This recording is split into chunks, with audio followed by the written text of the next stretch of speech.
Hello and welcome back to Bookish, and welcome to my Saturday Hodgepodge, my weekly wrap-up of all things bookish, books, booktube, anything else I want to talk about. Mostly, I think, books-focused episode of Saturday Hodgepodge. Again, this week I do, though, want to start off by talking about, or actually thanking everybody for all the kind comments, the incredibly in-depth comments, in many cases, which I think did a far better job of explaining what I was getting at in my last video. Just a great example, I think, of how special the comments field can be on our videos, and I just really enjoyed that, reading all that, and one of the things that was true about that video is it was kind of an idea that I had connecting the Massachusetts Bay Colony as a utopian community to kind of maybe how we think about BookTube, or how this part of BookTube, or what we think of as this part of BookTube got started. And it wasn't really necessarily all that fleshed out. Many of you did a great job of fleshing that out for me. So thank you. By the way, for a uniquely Matt Wall take on this exact same subject, go watch his video, There Is No BookTube, Only Zool, in which he basically just gives it to us straight about what BookTube really is and what it is, and I'll leave a link to that down below. So then on to my weekly reading. So this week I did finally finish Africa's World War, the Congo, the Rwandan Genocide, and the Making of a Continental Catastrophe by Gerard Prunier. If you do have an interest in what went on in sub-Saharan Central Africa around what is today the Democratic Republic of Congo, and back then Zaire, this I think would be a great place to start. I've seen several other books on the subject since completing this book, and I will admit this is my first book. And I would also say that Prunier was a journalist, as is true, thunder and lightning. Prunier is a journalist, as is true a lot of people who've been writing histories of this time period and the events of this time period in Africa. And there is a journalist sensibility about this. He knew people involved. He interviewed people involved. He definitely has his own opinions about the people involved and the events involved. But I think it's an incredibly important book in looking at this human catastrophe. Most people in the United States and probably in other places in the world know about the Rwandan genocide, in which the Hutu majority essentially attempted to exterminate the Tutsi minority living in Rwanda. And that kind of ethnic violence took place.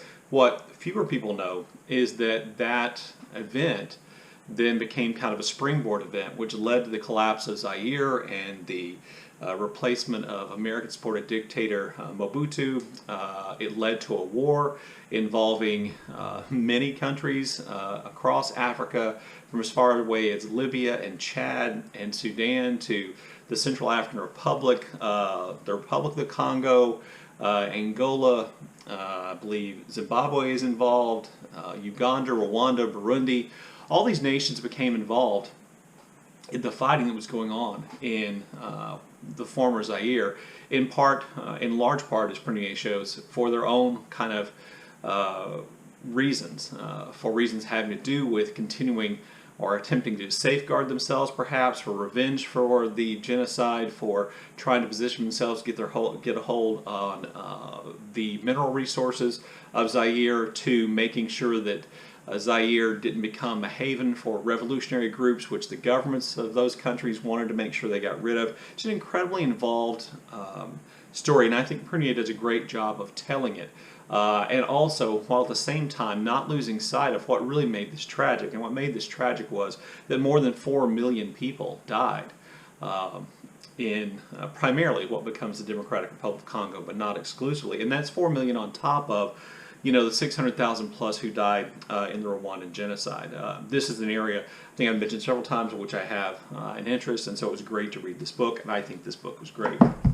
I also finished the last of my Women in Translation month readings. That's The End of Days by Jenny Erpenbeck, translated by Susan Bernofsky, and this felt like the perfect book for me to read after the video I made, my Random Thought Thursday from a couple of weeks ago, because this book kind of centers on, as you may be able to tell from the name and the cover art, centers on death, but specifically it centers on how the death of a person affects those who survive. And so essentially the story follows, or what we have here is a story told in several parts about one person's life, and then all the possible deaths they could have had, or some of the possible deaths they could have had, and some of the lives they could have led if they hadn't died at that point in time, and the effect that has on the people who survived them. Beginning with the death of an infant. There is really disturbing stuff in here. Beginning with the death of an infant, the suicide of a teenager, the execution of this woman who becomes a communist and moves to the Soviet Union by the Communist Party, death from falling downstairs in old age, death in an old folks home from old age, and essentially what we have here is, picking up this same woman's story, she is the infant who died, and then, if she hadn't died then, what would happen next? And in the process also kind of tracing some of the history of things that went on in Austria and that kind of part of Centralish Eastern Europe in the early to late 20th century. Just really, really good, powerful, interesting writing, and like Erpenbeck's other novel that I've read, Visitation, one that I have a feeling is going to stay lodged in my head for long periods of time.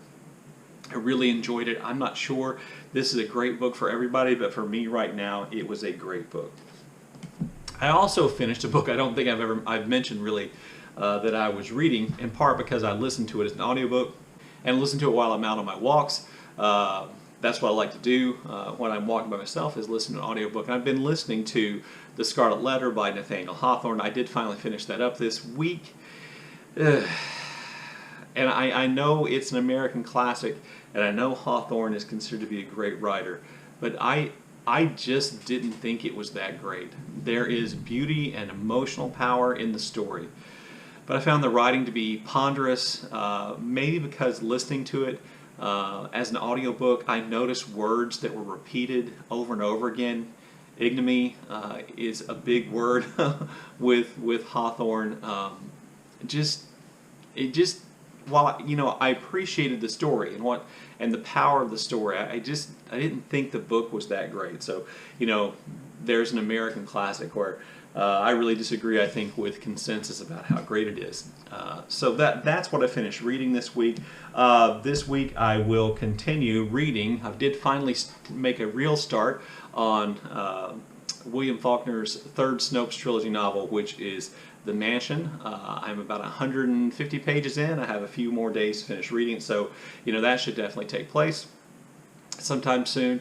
So I did finally get started there. I've also been reading on my Kindle Joseph Anton, a memoir, which is essentially Salman Rushdie's memoir of the time that he spent in hiding. Haven't made much progress on that, but I hope to get to more of that in the remaining days of August as well, but I'm sure it will carry over into September. And then I did start another audiobook for my walks, and that is My Antonia by Willa Cather. This is my first Willa Cather, and I have to say I'm about 4 chapters in to listing, and I just love it. I love the descriptions of the American West, during the time period in which immigrants and others were just moving out to places like Nebraska, and the description of the beauty and kind of the sparse beauty of the American West I found to be great, and the setup of the story I found to be completely charming. So there you go, that's me and that's what I'm reading. You may also be aware that I've been conducting a kind of a thrown together, not completely organized 80s music contest in the community tab section of my channel. What I did was I got people to nominate songs from the 80s they thought were most representative of the 80s. And then I broke them up into groups. There ended up being 55 songs nominated. I broke them up into 5 groups, or 11 groups of 5 songs each. And then the winner will come from each of those groups. That's 11, am I saying books or songs? That's 11 songs. And I realized that makes for an awkward, second round. So in the second round, I'm going to choose one wild card from the others, and that will be the song that got the highest percentage of votes in any of the groups, but did not win. I will post the results of, or I'll post the list of the 12 songs which are advancing to the second round in my community tab on Sunday. I'll post the first 2 groups in what I'm just going to call the semifinal round on Monday, and you'll have 48 hours to vote on that, and then I will post the other 2 groups on Wednesday. So it'd actually be Monday midnight to Wednesday midnight for the first 2 groups, and then Wednesday midnight to Friday midnight for the next 2 groups. So you have a chance to vote on those, and then we'll just have a final round. People have pointed out, that some of the songs are not necessarily from the 80s, maybe. That's true, and I am kind of making this up as I go along, but it's all just for fun. So I'm hopefully you are enjoying that. The last thing I want to do is I just wanted to shout out some BookTube channels and some booktubers have been doing some things with the Booker Prize. So Booker Prize first. This year's I probably paid more attention to the Booker Prize this year than any other year. This is primarily because I actually read 2 of the books that made the Booker Prize a long list, or the Booker 13. I read Small Things Like These by Claire Keegan, and I've read The Trees by Percival Everett. The Trees is still my read of the year so far, and so that's why it's probably I'm paying more attention. I am planning on reading another book that's on the Booker Prize list next month. But since I've been paying more attention to it, I've been watching more people do reviews of Booker Prize books, so I want to shout out those channels. Kieran from Katie Books has done some great reviews. He does a great job of getting it all in I think right around 10 minutes or less.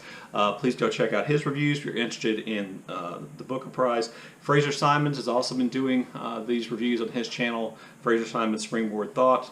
And sometimes he does a collaboration with Shelly Swearingen, and I'm not always, and Shelly may be doing these reviews on her own as well. I'm not always sure which channel their collaborative reviews appear on, so I'm going to link to Shelly's channel as well. And then of course Bob from the channel Bob the Booker has been doing great reviews on the Booker Prize long list. So I want to make sure I draw attention to the work they've been doing, because I've been enjoying all those reviews and other people's reviews as well. Those are just the 3 that came to mind first. Then I want to shout out a channel. I think this is the second time I've shouted them out here on my Saturday Hodgepodge, and that is the channel Novel Idea, run by a wonderful person named Dia, and she put out a video yesterday, I think, or the day before yesterday, called Spreading Love and Positivity, which just talks about things that were making her happy, and I found that to be completely charming and positive, which I certainly have not been necessarily over the last few weeks. So anyway, there you go. There is my Saturday Hodgepodge for this week. I look forward to your comments in the comment section below, and as always, thank you for watching.